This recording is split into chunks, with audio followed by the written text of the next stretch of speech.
24শে August 2020 Hazrat Maulana Zahirul ইসলাম সাহেব দামাত বারাকাতুহুমের বাদেশা আজিমুশ-শান ইসলাহি বয়ান, লোন্দিয়া, ভৈরব। আসসালামু আলাইকুম ওয়া রাহমাতুল্লাহি ওয়া বারাকাতুহু।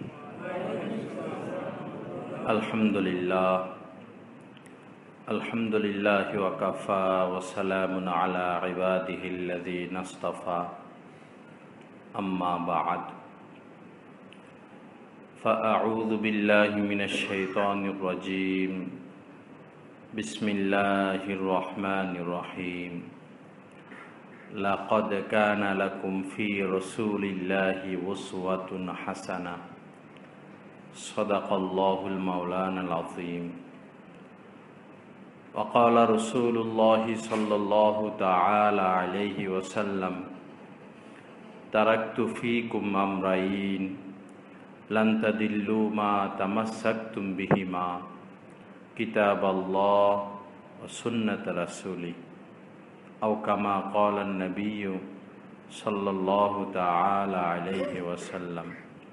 আল্লাহুম্মা সাল্লি আলা সাইয়্যিদিনা ওয়া মাওলানা মুহাম্মদ ওয়া আলা আলি সাইয়্যিদিনা ওয়া মাওলানা মুহাম্মদ ওয়া বারিক ওয়া সাল্লিম। আল্লাহ পাক জাল্লা জালালুহু মানুষ সৃষ্টি করেছেন।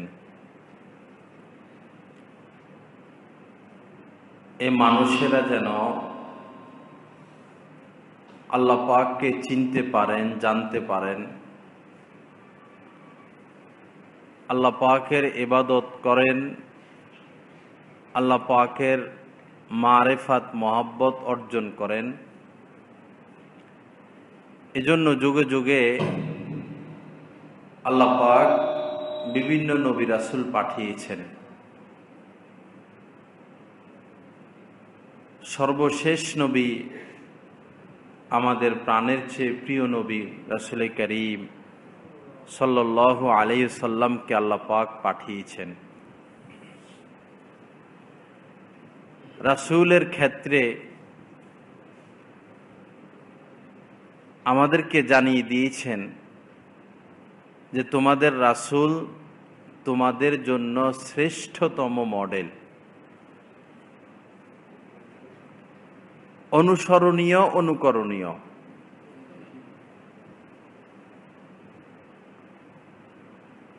অর্থাৎ আমরা কোন কাজটা কিভাবে করব, কোন কাজটা করব, কোন কাজটা করব না, করলে কিভাবে করব, ছাড়লে কিভাবে ছাড়ব, এটার যিনি পথ প্রদর্শক, এটার যিনি রাস্তা দেখিয়েছেন, তিনি হচ্ছেন আমাদের সকলের নবী।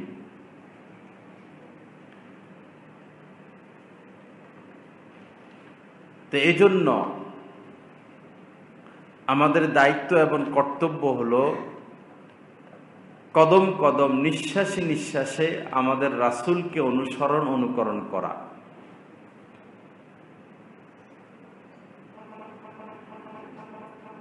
যত ছোট কাজ হোক আর যত বড় কাজ হোক, অনুসরণীয় হিসাবে, মডেল হিসাবে আল্লাহ পাক আল্লাহ রাসূলকে আমাদের জন্য পেশ করেছেন। এখন যদি আমরা রাসূলকে মডেল হিসাবে গ্রহণ করি, রাসূলের পবিত্র সুন্নাত মুবারককে অনুসরণ, অনুকরণ করি, তাহলে কি হবে? আল্লাহ রাসূল বলেন, মান আহাব্বা সুন্নতি ফাকাদ আহাব্বানি, যে আমার পবিত্র অভ্যাস সমূহ, আমার সুন্নতকে অনুসরণ, অনুকরণ করবে, মহব্বত করবে, ফাকাদ আহাব্বানি, সে তো আমাকেই মহব্বত করলো। ওমান আহাব্বানি কানা মাই ফিল জান্নাহ, আর যে আমাকে মহব্বত করবে সে আমার সাথে জান্নাতে থাকবে। অন্য হাদিসে রাসূলুল্লাহ সাল্লাল্লাহু আলাইহি সাল্লাম বলেছেন, মান আহইয়া সুন্নতি, যে তার জীবনের মধ্যে কাজে কর্মে আমার সুন্নতকে জিন্দা করবে, আমার বাতলানো রাস্তা মোতাবেক জীবন গড়বে, ফাকদ আহাব্বানি, সে তো আমাকে মহব্বত করলো। অমান আহাব্বানি কানা মাই ফিল জান্নাহ, আর যে আমাকে মহব্বত করলো সুন্নত জিন্দা করার মাধ্যমে, সে আমার সাথে জান্নাতে থাকবে।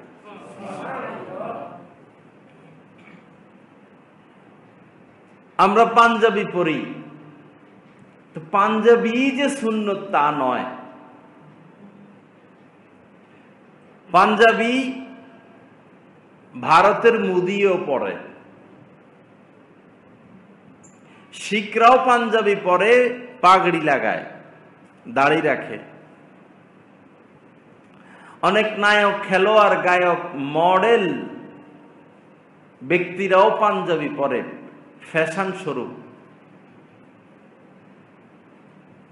পাঞ্জাবি পরলেই যে সুন্নত আদায় হবে এরকম না, পাঞ্জাবিটা হতে হবে রাসূলের পাঞ্জাবির ন্যায়। অর্থাৎ রাসূল যেমন পড়েছেন বা যেমন পড়তে বলেছেন।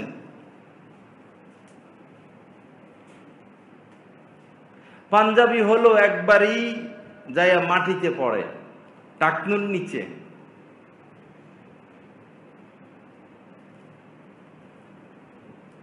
এখন তো কবিরা গুনাহ হচ্ছে। কিছু বাইরা সৌদি আরব থেকে আসে, অনেকে হজ উমরা করে আসে, নবীর দেশ থেকে আসে, এমন লম্বা লম্বা জুব্বা, এটা টাকনুই তো কয়, একবারে টাকনুর নিচে চলে যায় পাঞ্জাবি। এখন তো গুনাহে কবিরা হচ্ছে। মাস ফালা মিনাল কাবাইনে মিনাল ইদারে ফিন্নার, টাকনুর নিচে পাঞ্জাবি যাক, লুঙ্গি যাক, প্যান্ট যাক, যেটা উপরের থেকে নিচে যায়, পায়জামা হোক, যদি টাকনুকে ঘিরে ফেলে, টাকনুর নিচে চলে যায়, আল্লাহ রাসূল বলেছেন সেই অংশ জাহান্নামে যাবে। আবার ইদানিং পায়জামা বাইর হয়েছে মেয়েদের, এই পায়জামার নাম কি? ফ্লাজু। ফ্লাজু বাইর হয়েছে, ফ্লাজু। এটা মেয়েদের পায়জামার নাম, ইন্ডিয়ার থেকে আসে মনে হয়। এগুলো আবার ওই টাকনুর উপরে, প্রায় 1 বিঘার উপরে, মানে পা দেখানোর একটা রাস্তা আবিষ্কার হলো। এর আগে আবিষ্কার হয়েছে হাত দেখানোর রাস্তা। প্রথমে হিন্দুরাও, এই দেশের হিন্দু মহিলাদেরও ব্লাউজ বা জামার হাতা ফুল হাতা ছিল। মুসলিম তো ছিল, হিন্দুরাও ফুল হাতা জামা পরতো ব্লাউজ বা জামা পরলে। পরে আস্তে আস্তে হিন্দুরা হাফে গেছে, 3/4 গেছে, আর মুসলমানরা ওই হিন্দু নারী মহিলাদেরকে ফলো করতে করতে তাদেরও ব্লাউজ হাফ হাতা পর্যন্ত পৌঁছলো, জামা 3/4 হাফ হাতা পর্যন্ত পৌঁছলো। পরে ভারতের থেকে এমন জামা আসা শুরু হয়েছে যে জামার হাতায় নাই, এখনো বাজারে পাওয়া যায়, হাতা নাই। 10, 12, 13, 14 বছর মেয়েদের জামার হাতা নাই। এর উপরের মেয়েদের জন্য একটা নেট লাগাইয়া রাখছে, জাল, মনে হয় এখানে মাছ টাছ, নদীর মাছ পাওয়া যাবে, জাল লাগাইয়া রাখছে। সবই তো হারাম। আমাদের মেয়েদের প্রতি, নারীদেরকে নির্লজ্জ করার জন্য, বেহায়া বানানোর জন্য, নির্লজ্জ করার জন্য, বেহায়া বানানোর জন্য তাদের কর্ম কৌশল একদিনের না।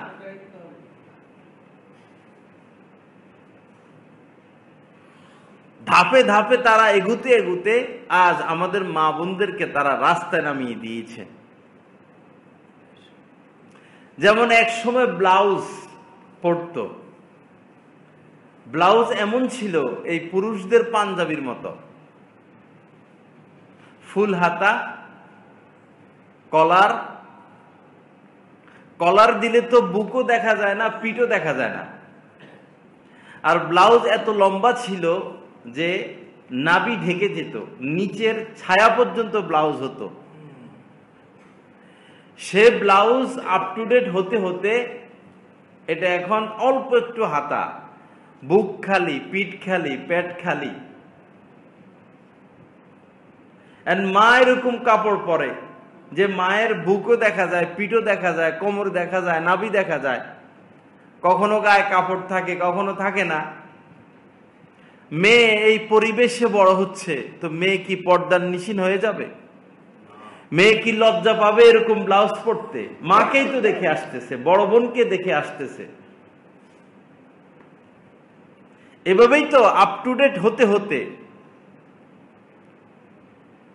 আজ মেয়েদের এই অবস্থা। তারা গায়ে কাপড় রাখতে লজ্জা বোধ করে। কোথায় তাদের লজ্জা ছিল তাদের ভূষণ। লজ্জাই তাদের প্রধান হাতিয়ার, প্রধান বৈশিষ্ট্য। জিন্দিগি চলার সবচেয়ে বড় উপকরণ নারীদের জন্য পর্দা। আল হায়াউ শুবাতুম মিনাল ঈমান। লজ্জা ঈমানের শক্তিশালী মজবুত একটা অঙ্গ। আল হায়াউ কুল্লু খায়র।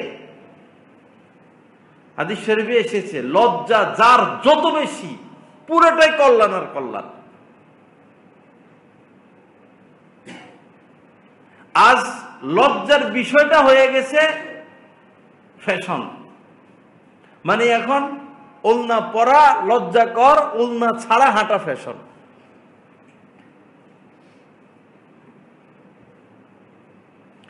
তো যে ব্লাউজ সমাজের মহিলারা পরে,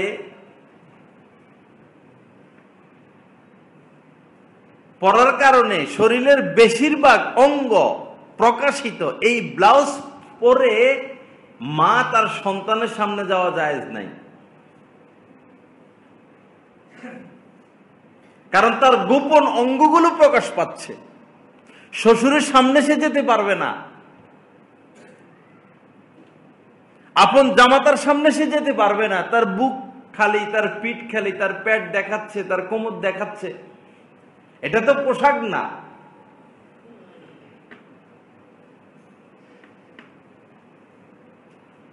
পুরা হাত খালি।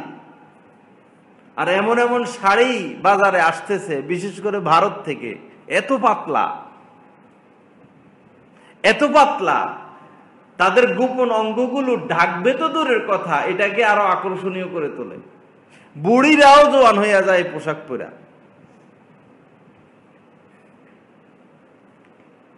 তা আমরা মসজিদে আইসা শুধু সেজদা দিলে হবে না, তাবলিগে যাইয়া চিল্লা দিলে হবে না, কোন শায়েকের হাতে মুড়ি ধইয়া জিকির শুরু করলে হবে না। আমাদের স্ত্রীদেরকে পর্দা রাখতে হবে,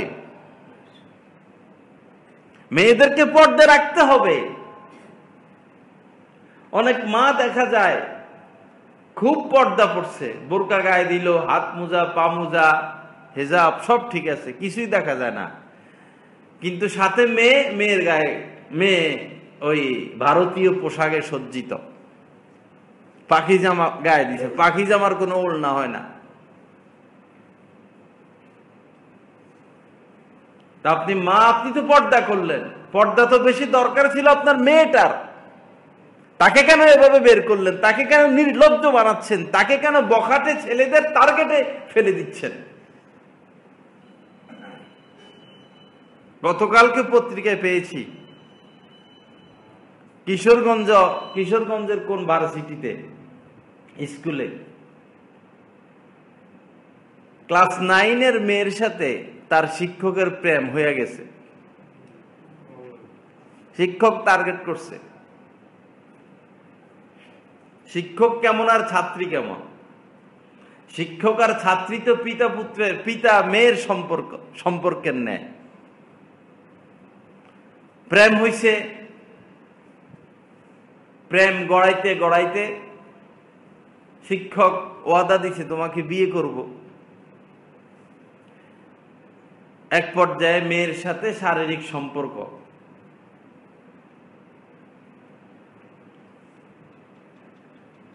তিন বছর এভাবে ওই ছাত্রীর সাথে তার এই অবৈধ কাজ চলতেছে।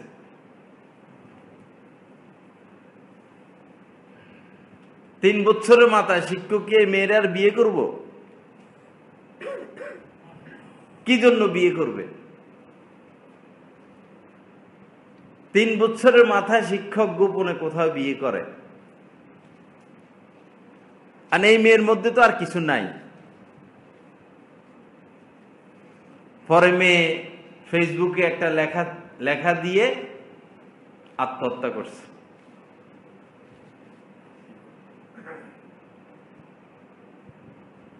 তো কি হলো? দুনিয়াও শেষ, আখেরাতও শেষ। দুনিয়াও মা বাবাকে সে মা বাবার মুখে চুনকালি মাখলো, নিজেও আকাম কুকাম করতে করতে এখন আত্মহত্যা করলো। যারা আত্মহত্যা করে এদের শাস্তি অনেক কঠিন, অনেক কঠিন, অনেক কঠিন। এদের দুনিয়াতেও লাঞ্ছনার শেষ নাই, মাটির নিচেও এদের শাস্তির অভাব নাই। আত্মহত্যা যারা করে এদের লাঞ্ছনার শেষ নাই। ফাঁসি দিছে, ও ফাঁসিতে ঝুলে থাকবে, মা বাবাও ভয় ধরবে না। কয়েক ঘন্টা, আধা দিন, একদিন এভাবে ঝুলতে থাকে, পুলিশ এসে সেখান থেকে নামায়। যারা আত্মহত্যা করবে তাদের জানা যায় কোন ওলামায়ে কেরাম, কোন সম্মানিত মানুষদের যাওয়া নিষেধ, এই উদ্দেশ্যে যেন অন্যরা কেউ আত্মহত্যার সাহস না পায়। এদেরকে প্রথমে নিয়ে যায়, নিয়ে এদের সমস্ত অঙ্গ টেস্ট করে, চোখ, নাক, হাত, প্রস্রাবের রাস্তা, পায়খানার রাস্তা, সমস্ত অঙ্গ একজন পুলিশের সামনে থাইকা সব পরীক্ষা নিরীক্ষা করে। অপমানিত হলো কিনা? কত বড় অপমান! এরপরে এই লাশটাকে নিয়ে মর্গে ফেলে রাখে, এমনি একটা ঘরের মধ্যে ফালাইয়া রাখে। কতদিন পরে থাকে হিসাব নাই। এরপরে এখান থেকে বাইরে করে চোখ খুলে ফেলে, মাথার মগজ খুলে ফেলে, কলিজা নিয়ে নেয়, গুদ্দা নিয়ে নেয়, এটা খুলে ফেলে, সেটা খুলে ফেলে, এরপরে সিলাই করে দেয়। কত লাঞ্ছনা! এই মেয়েটা যে আত্মহত্যা করলো তার তো এটা হচ্ছে এখন। আর মৃত্যুর পরের শাস্তি,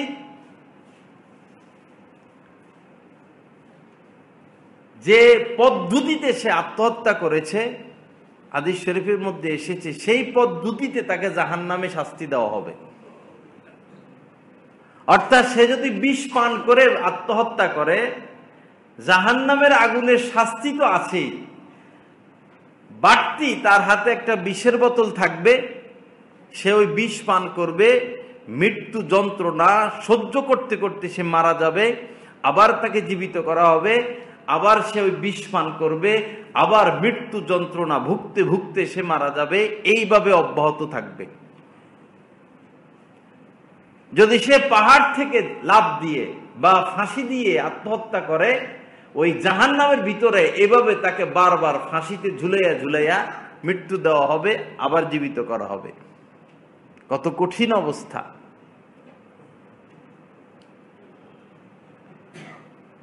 তো এই মেয়েটার তো এই অবস্থা, মা বাবারে শেষ করলো, ফ্যামিলি শেষ করলো, স্কুলের বদনামি হলো, সে এই শাস্তি ভোগ করতে থাকবে। আল্লাহ মালুম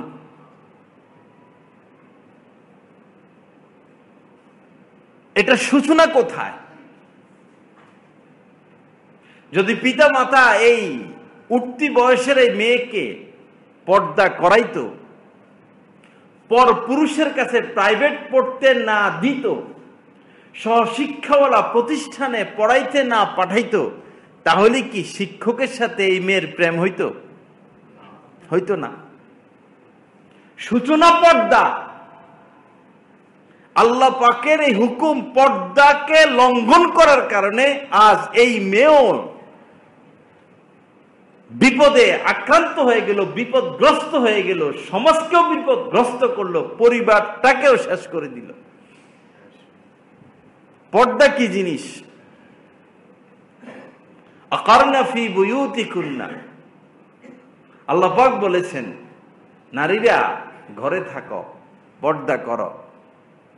ওয়ালা তাবাররাজনা তাবাররুজাল জাহিলিয়াতিল উলা, জাহিলি সেই মূর্খ বর্বর জামানার নারীদের ন্যায় সেজে গুজে পরপুরুষকে আকর্ষণ করার লক্ষ্যে নিজের গোপন অঙ্গগুলো মানুষকে দেখানোর উদ্দেশ্যে রাস্তাঘাটে ঘুরেফেরা করো না।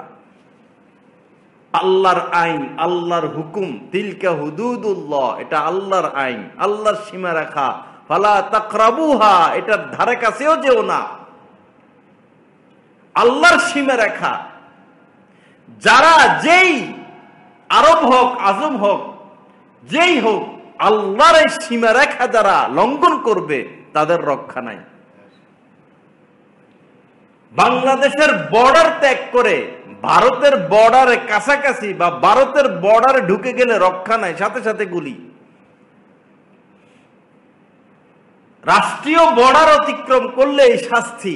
তো আল্লাহর বর্ডার, আল্লাহর সীমা রেখা যারা অতিক্রম করবে তাদের কি উপায় হবে? এজন্য আমরা আমাদের মেয়েদেরকে বিপদে ঠেলে না দেই, বিপদগ্রস্ত না করি, তাদের প্রতি দয়া করি, তাদেরকে আদর তো করি, ভালো তো বাসি, তাদেরকে খাওয়াই পড়াই, শিক্ষার জন্য তাদের পিছে কত মেহনত, কিন্তু তাদেরকে তো বেপরদিগির কারণে ধ্বংসের পথে ঠেলে দিচ্ছি।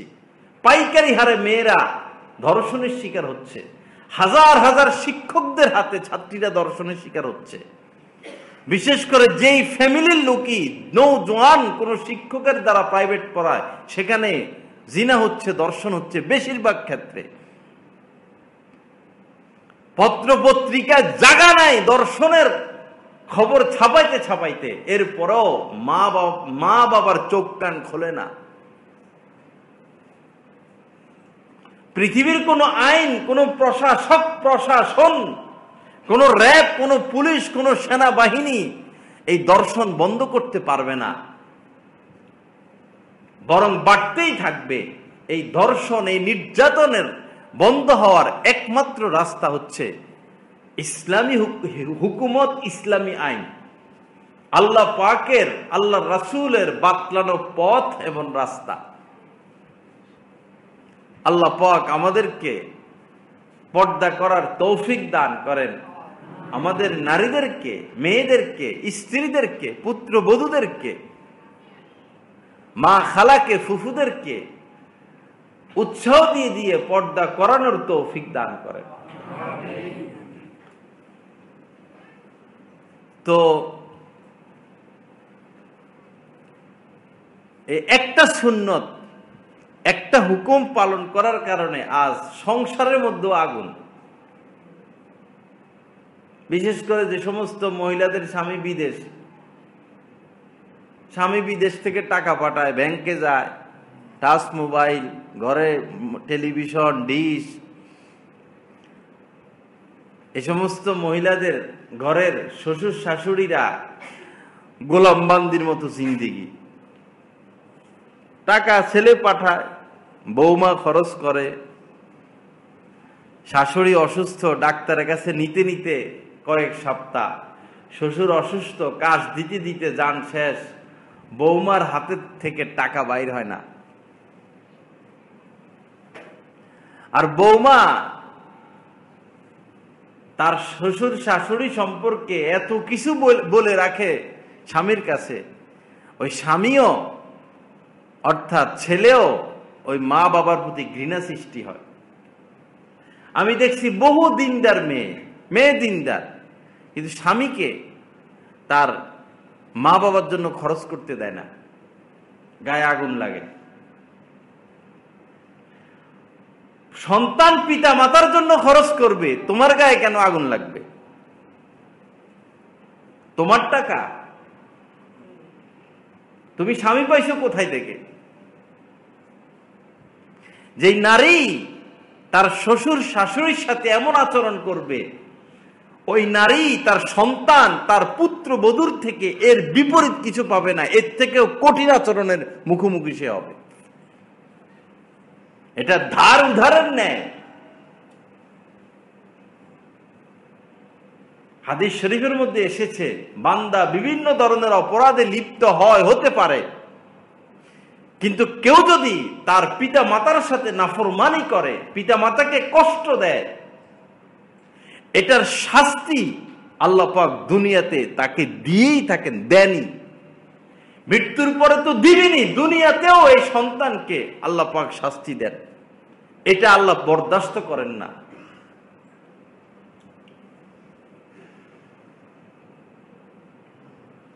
আল্লাহ পাক আমাদেরকে হেফাজত করেন।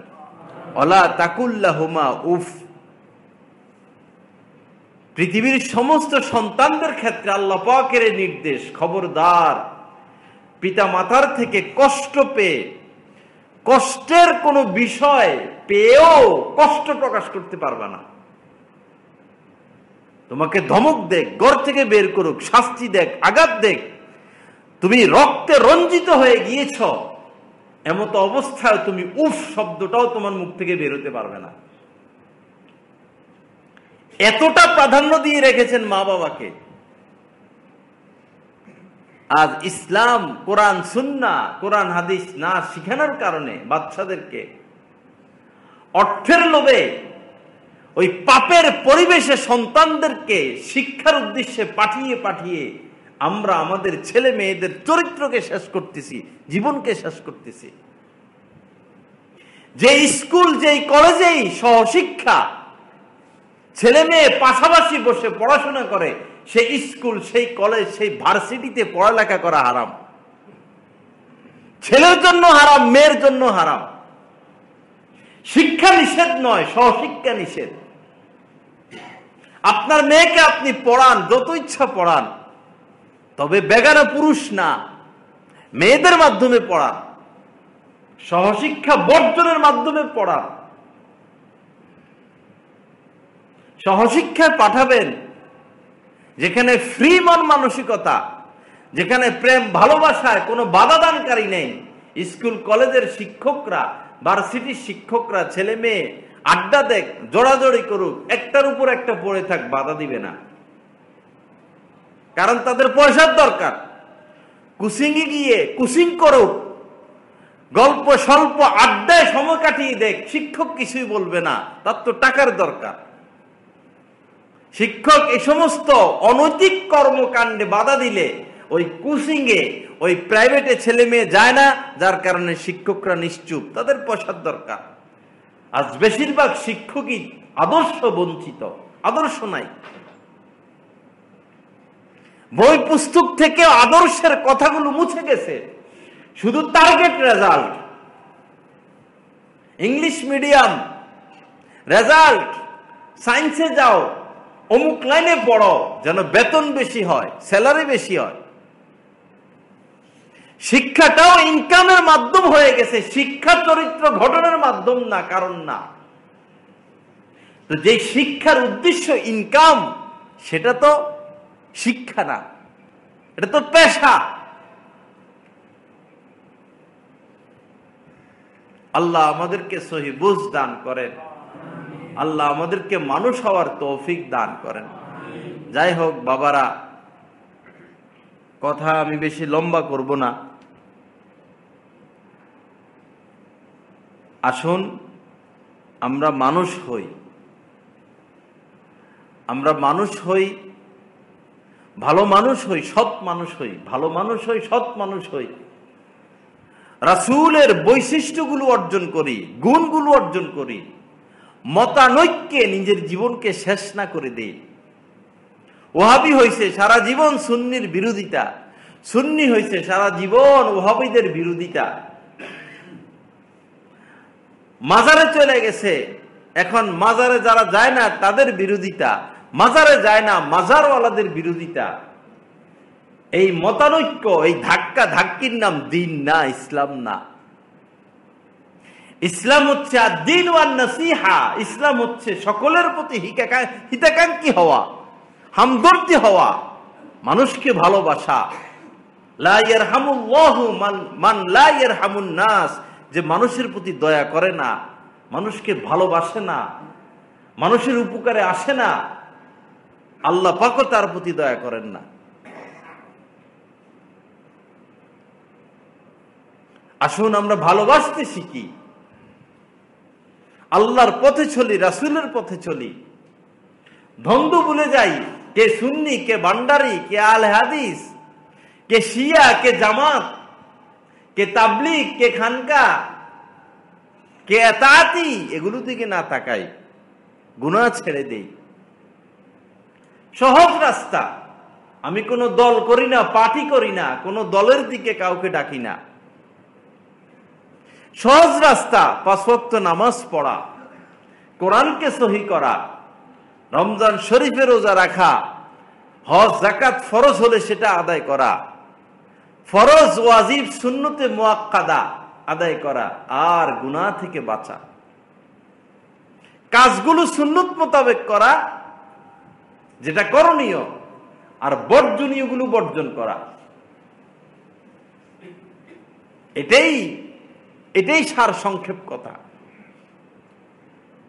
এখন আমরা দিন ইসলাম কিছু মানি তো কিছু মানি না। আমাদের হাজার হাজার মানুষের বর্তমানে অবস্থা, 95-99 মানুষের অবস্থা। তাবলিগ বুঝছে তো, তাবলিগ ছাড়া এখন আর চোখে কিছু দেখে না। কাহারো কাছে বায়াত হয়েছে তো হয়েছে, এখন আর চোখে কিছু দেখে না। এটাই হক। ভান্ডারি কোন বাবার কাছে গেল তো গেল, এখন অন্ধ হয়ে গেছে, আর কিছু চোখে দেখে না। মাজারে গেল তো গেল, অন্ধ হয়ে গেছে, আর কিছু চোখে দেখে না। এটা ঠিক নয়। আল্লাহ পাক জ্ঞান দিয়েছেন, বিবেক দিয়েছেন, চোখে আলো দিয়েছেন। আপনি হক যাচাই করুন, আপনি হক যাচাই করুন, হকের উপর আসুন। হকের রাস্তা একটা। ৭৩ দলের মধ্যে আমরা ৭৩ দলে হয়ে যাব। ৭৩ দল হবে আমাদের মধ্যে, হয়ে গেছে ৭৩ দল। এক দল জান্নাতি, ৭২ দল জাহান্নামী মুসলমানদের মধ্যে। কাফের, হিন্দু, খ্রিস্টান, বৌদ্ধ ছাড়া আমরা ৭৩ দলে হয়ে যাব। ৭২ দলে জাহান্নামে যাবে, এক দল জান্নাতি যাবে। এক দল হকের উপরে। আল্লাহ রাসূল, সাহাবায়ে কেরাম বলেছেন কোন দল হক? আল্লাহ রাসূল বলেছেন মা আনা আলাইহি ওয়া আসহাবি, আমি আমার সাহাবারা যেই পথ আর পদ্ধতির উপর অটল অবিচল, যারা এই পথ আর পদ্ধতিকে অনুকরণ করবে, তারাই হচ্ছে হকের দল। সাহাবায়ে কেরাম কখনো সুদ খান নাই, ঘুষ খান নাই। আমরা তো সুদ ঘুষে লিপ্ত হয়ে যাচ্ছি। রাসূল মাটির তৈরি না নূরের তৈরি, এই নিয়ে সাহাবাদের মধ্যে মতানৈক্য ছিল না, এটার আলোচনাই ছিল না। আমরা এই দ্বন্দ্বে আজ আক্রান্ত। সাহাবায়ে কেরামের মাঝে কে ওয়াহাবি, কে সুন্নি, কে আট্রসি, কে দেওয়ানবাগি, কে মাইজ ভান্ডারি, এগুলো ছিল না। তারা ছিলেন সবাই মুমিন, মুসলমান, নামাজি, রোজাদার, হালাল খানেওয়ালা, সত্যবাদী, সত্য কথা বলনেওয়ালা, গুনাহ থেকে বাঁচনেওয়ালা। আজ আমরা সততা বিভক্ত। সাহাবায়ে কেরাম রাস্তা দিয়ে হাঁটার সময় নজরকে হেফাজত করতেন। কোন বেগানা নারীর দিকে, অন্যের বউজির দিকে তারা লক্ষ্য করতেন না, তাকাতেন না। আজ আমরা পাইকারি ভাবে কুদৃষ্টির মধ্যে লিপ্ত, কুচিন্তার মধ্যে লিপ্ত, কুধারণার মধ্যে লিপ্ত, গীবতে আক্রান্ত, শিরকে খফি, বহু শিরকের মধ্যে শিরকি কথাবার্তায় আক্রান্ত, আকীদার খেলাফ, আহলে সুন্নাত আল জামাতের আকীদার বিপরীত বহু আকীদা পোষণ করে আমরা চলতেছি। নিজেদের কোরআন সহি না, সন্তানদেরকে কোরআন সহি করি না। কোন পথে আয়, কোন পথে ব্যয়, সেই খবর রাখি না। হাজারো মানুষ দাঁড়িয়ে সেভ করতেছি। হাজারো যুবক আজ ফেসবুক, ইউটিউবে আক্রান্ত, মোবাইলে আক্রান্ত, দিন রাত কুকর্ম নিয়ে ব্যস্ত। যত বড় বাইজিদ বোস্তামি হোক, ফেসবুক যে চালাবে, ইউটিউব যে চালাবে, টিকটক যে চালাবে, তার দ্বারা গুনাহ থেকে বাঁচা সম্ভব না। যদি বড় পীর আব্দুল কাদের জিলানীও যদি দুনিয়াতে আসে আর তার হাতে টিকটক দিয়ে দেয়, ইউটিউব দিয়ে দেয়, আল্লাহ হেফাজত করেন, সেও হয়তো পাপে লিপ্ত হয়ে যাবে। একটা মেয়ে যদি সে টিকটকে অভ্যস্ত হয়, তার সতীত্ব ঠিক থাকবে না। তার সতীত্ব শেষ হয়ে যাবে, তার কুমারিত্ব শেষ হয়ে যাবে, তার লজ্জা শেষ হয়ে যাবে, বেয়াদব হয়ে যাবে, অমানুষ হয়ে যাবে, নষ্ট হয়ে যাবে। স্বামীর বাড়িতেও সে আগুন লাগাবে, বাপের বাড়িতেও সে আগুন লাগাবে, সমাজকেও সে ধ্বংস বরবাদ করে দিবে। আজ আমাদের মেয়েরা টিকটকে আক্রান্ত, ছেলেরা ফেসবুকে আক্রান্ত, সব বরবাদ। বেশিরভাগ যুবক ছেলে কাপুরুষ হয়ে গেছে, যৌন রোগে আক্রান্ত। স্ত্রীর কাছে যাওয়ার মতো সেই যৌন শক্তি বর্তমানে অধিকাংশ যুবকদের মধ্যে নাই। আমরা তো স্বপ্ন দেখতেছি, ভার্সিটিতে পড়াচ্ছি, ইংলিশ মিডিয়ামে পড়াচ্ছি, ভিতরে ভিতরে যে সে বরবাদ হয়ে যাচ্ছে সেই খবর অভিভাবকদের নাই। তাদের শুধু নজর টাকার দরকার, টাকা।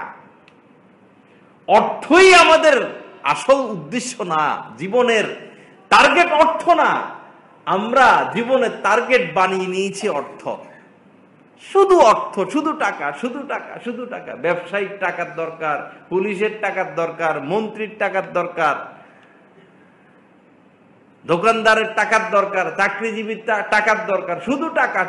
টাকা হইলে হয়েছে। হালাল পথে আসতেছে না হারাম পথে আসতেছে সেটা দেখার দরকার নাই। পাগলা কুকুরের মতো ঘুরতেছে, টাকা আর টাকা। ঘুরতে ঘুরতে তো সব কবরে যাচ্ছে, টাকা তো মাটির উপরে রয়ে গেল। এখন যে ডান্ডার বাড়ি খাইতেছ,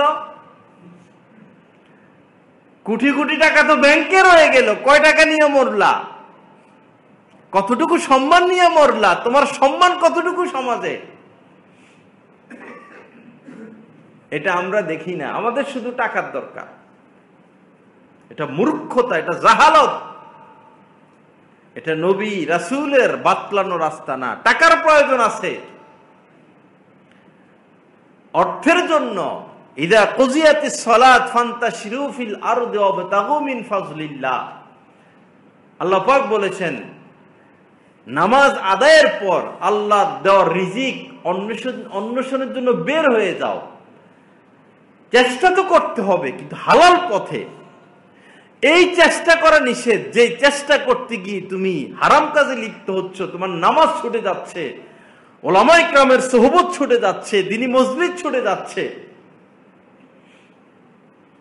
এই ছুটাছুটি নিষেধ। এক এক ব্যবসায়ীর চেহারার দিকে তাকানো যায় না, কুত্তার মতো দৌড়তে দৌড়তে। মানুষের সুরত নাই, খাওয়ার সুযোগ পায় না, ঘুমানোর সুযোগ পায় না। ভাই, শান্তি মতে খাইতে পারো না, শান্তি মতে ঘুমাইতে পারো না, তোমার টাকা তোমার উপকারে আসে না, শুধু জমাও। তো এই টাকা তোমার দুনিয়াতে কি কাজে আসলো, মরার পরে কি কাজে আসবে?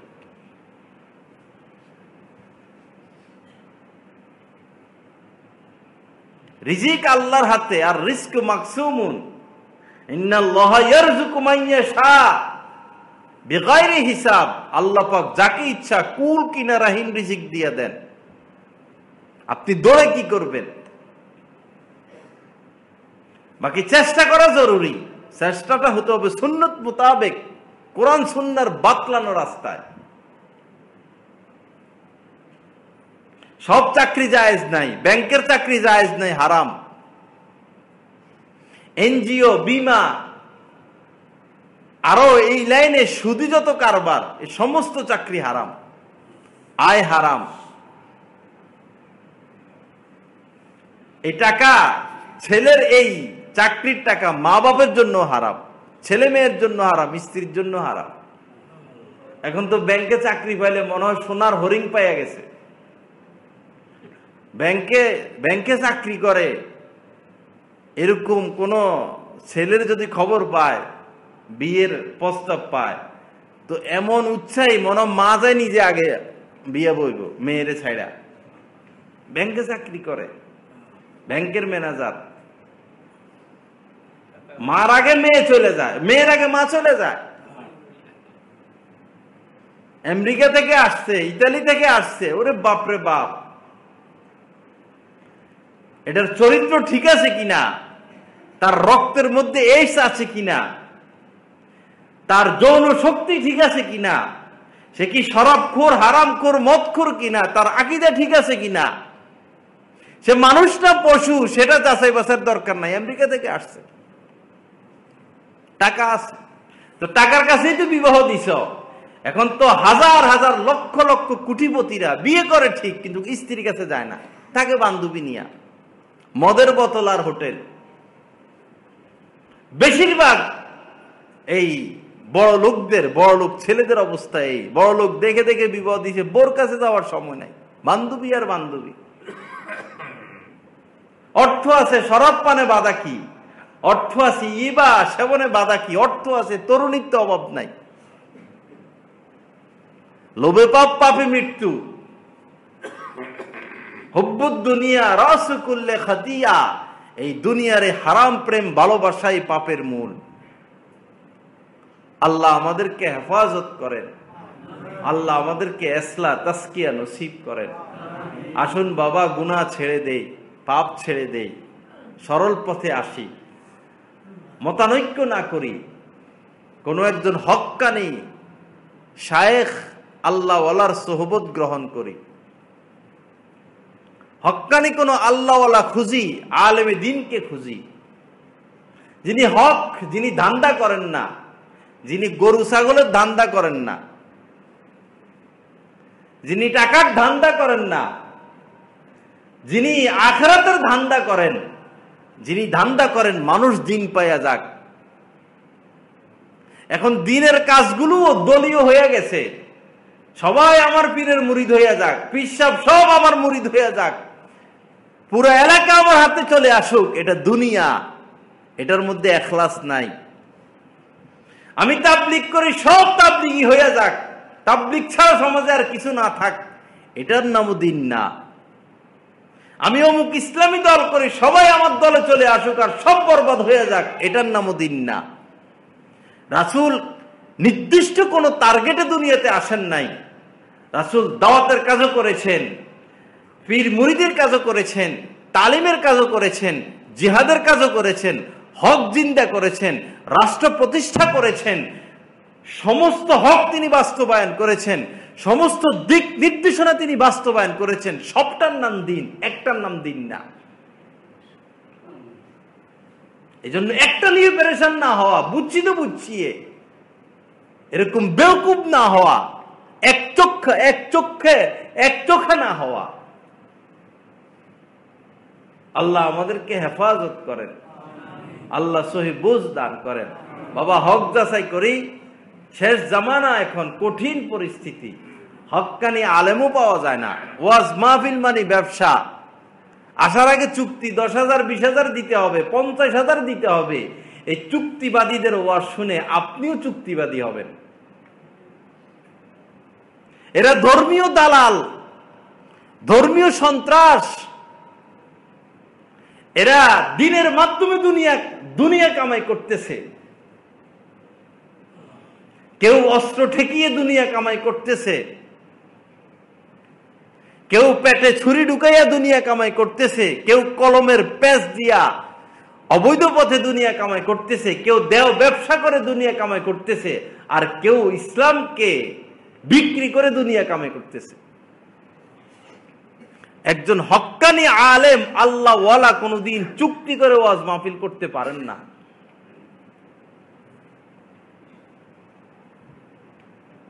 আল্লাহ আমাদেরকে সহি বুঝ দান করেন, আল্লাহ আমাদেরকে হেদায়েত দান করেন। কুনু মা'আস সাদিকিন, আল্লাহ পাক বলেছেন যারা আমার হক সাচ্চা আল্লাহ ওয়ালা, তাদের সোহবত গ্রহণ করো, তাদের পাশে বসো, তাদের সাথে সম্পর্ক রাখো, সফরে যাও, মোহাব্বত রাখো। এটা হচ্ছে বর্তমানে সবচেয়ে উত্তম রাস্তা, উত্তম তরিকা। আল্লাহ পাক আমাদেরকে ইসলাহ নসিব করেন, কোন হক্কানি আল্লাহ ওয়ালার সোহবত গ্রহণের তৌফিক দান করেন, সমস্ত গুনাহ থেকে বেঁচে থাকার তৌফিক দান করেন, রাসূলের সুন্নত কদম কদম জিন্দা করার তৌফিক দান করেন। ওয়া আখির দাওয়ানা আলহামদুলিল্লাহি রাব্বিল আলামিন ওয়া সাল্লাল্লাহু আলান নবিয়্যিল কারীম।